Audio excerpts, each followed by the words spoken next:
Defending takedowns is not easy, especially when you take into account just how many different ways that you can take a person down, and then on top of that, how many different ways you can finish those said takedowns. For instance, like single legs, I can get to a single leg from multiple different positions, and then once I have the single leg, there's multiple different ways that I can finish it. So how do we know, like, just understanding how to defend all those, it can get a bit overwhelming. However, in today's video, we are going to go over the 3 different stages of defending takedowns. And if you can understand what stage you're in, then you'll have a better idea of what exactly you're supposed to be doing to defend the said takedown. Stage 1 is distance control, and this can be broken down to 2 parts. Number 1 is being movement, and basically you never want to stop moving. If you stop moving, it is very easy for a person to set up and shoot a shot on you, which means that there's a very good chance you are going to be taken down. So you have to constantly be moving. But on top of that, you also have to be aware of what your surroundings are. Now again, this depends on exactly where you are. If you're in a cage compared to if you're on the street or in a restaurant, you're going to have different things to pay attention to. If you're in a cage, there's nothing around you other than the cage behind you. So either you can learn how to use the wall, or you just have to stay in the middle of the ring.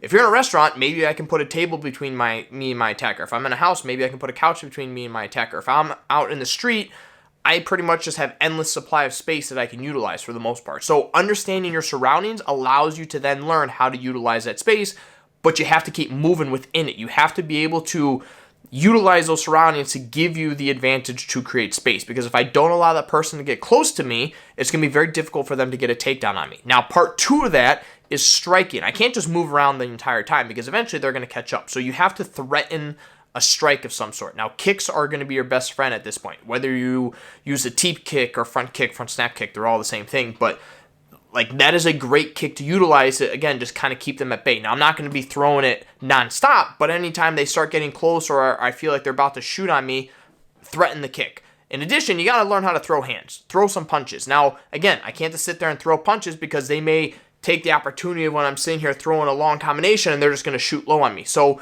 I have to time everything. I have to move and time my strikes in a way that never lets them get close enough or comfortable enough to shoot a shot. If I don't have the timing down, or if I'm throwing strikes but I'm not moving, or I'm moving but I'm not throwing strikes, they're just going to see that as a golden opportunity and they're going to get in on the takedown. Now, if you lose control of that space, you are now funneling into stage 2. Now, when it comes to stage 2 of defending takedowns, that solely depends on your ability to frame and sprawl. Basically, they're shooting shots on you. They're going for single legs, they're going for double legs, they're just trying to blow through your hips like a bull. You have to understand how to utilize framing to hopefully get yourself back to stage 1. Again, we want to be in stage 1. We want to be able to control and create space and never give them an opportunity to shoot on us in the first place. But shit happens, you end up in stage 2. Framing is going to be your best friend, meaning that when you see their level change, when you see them getting close to you and they start going for shot, because again, in order for somebody to take you down, they have to drop their weight. They have to come in low. They have to get in from your hips down. So when they start dropping their level like that, push off the head. Push the head out of the way, and then we move. We move off to the side. Maybe we throw in a strike, maybe we throw a kick, and we get back to controlling the distance.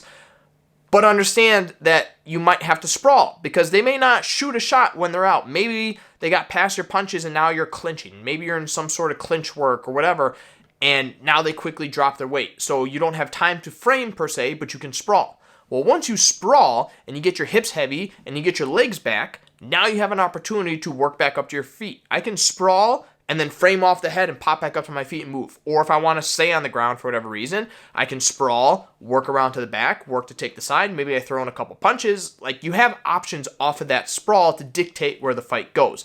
But again, you're still defending the takedown, which again is what our ultimate goal is. So that is stage 2, is understanding how to create frames and understanding how to sprawl accordingly. And a goal through the frames and through the sprawling is to hopefully get us back into stage 1 of controlling and creating distance as much as possible. So the gap between stage 1 and stage 2 is very easy to manage, and there's not going to be that much. I feel like most of the time, if you're doing a takedown defense, you're going to be in between stage 1 and stage 2. Stage 3 is grappling, which basically means they got the takedown on you. So you're on the ground. Now, this is where I find a lot of people struggle, and a lot of people essentially just give in, both when we train for self-defense and when we're training sport. People just tend to give in because they assume, okay, they got me to the ground, like that's it, they got the takedown. You have to understand, just because I took you down to the ground does not mean that I've locked in the takedown yet. I just took you down. I still have to lock in your hips. I still have to start climbing up the body. I still have to get to a dominant position. Like, I'm just holding onto your leg right now. you can still move for a little bit of time, which means that the second your hips hit the mat, you have to get back up to your feet as fast as possible. Start fighting to get back onto your feet, whether you can get up in one motion or you have to take it step by step. Maybe I work up to my knees, then I can work up to 1 foot, then 2 feet, and then I can get up, then I can clear the hands, and then I can get back to controlling the distance, which again puts us back in stage 1.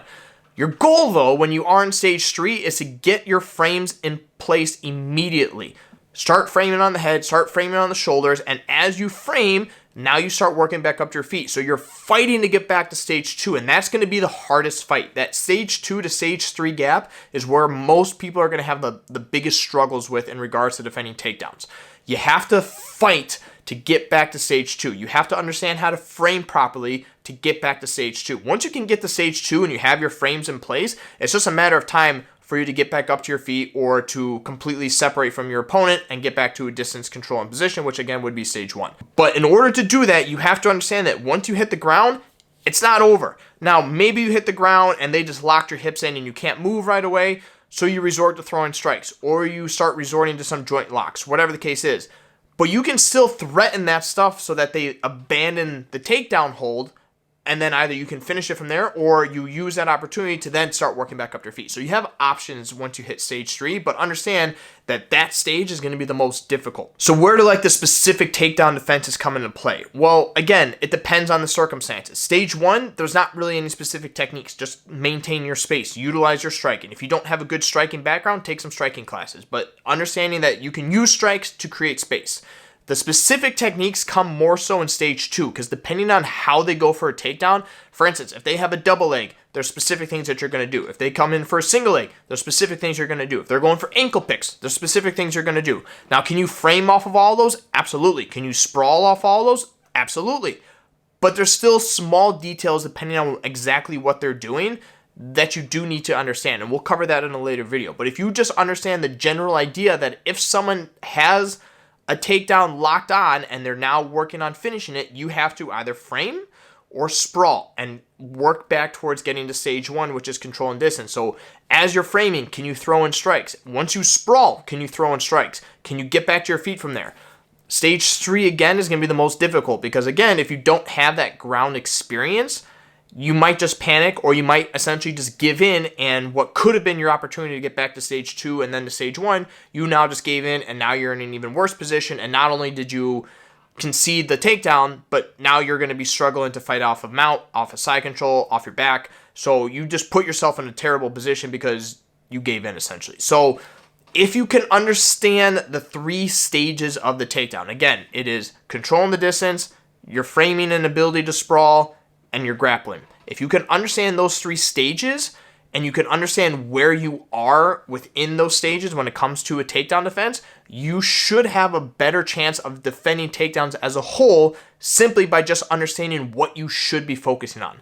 The problem with teaching specific takedown defense is that anytime someone does any variation of a takedown defense, people just freeze up because they're like, wait a minute, I learned how to defend a single leg when the guy does this, but you're doing this. I don't know what to do from there. So people panic and then they end up on the ground. And then again, if I land on the ground and this person instantly goes to the side, or they start locking down the hips, or they go to half guard, like depending on how you land, people are also not going to know what to do.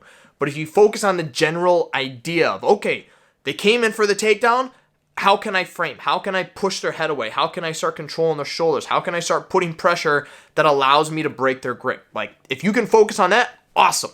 You get to stage 3. Okay, they took the takedown. They got me to the ground.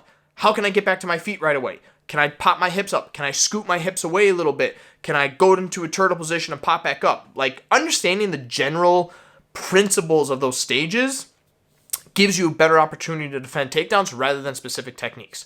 So, with that said, understand the 3 stages of takedowns, understand what you're supposed to do within each of those stages, and you should find that no matter what you're training for, whether it be sport or how to protect yourself, your defense for takedowns should drastically go up, and you should be better prepared to handle those situations no matter what they're trying to do or how they're trying to take you down. If you found this video to be helpful and you enjoyed the content, please give it a thumbs up, as it does help with the algorithm, which means more people can see the channel overall. Otherwise, hit that subscribe button, turn on your notifications, and we'll see you next time.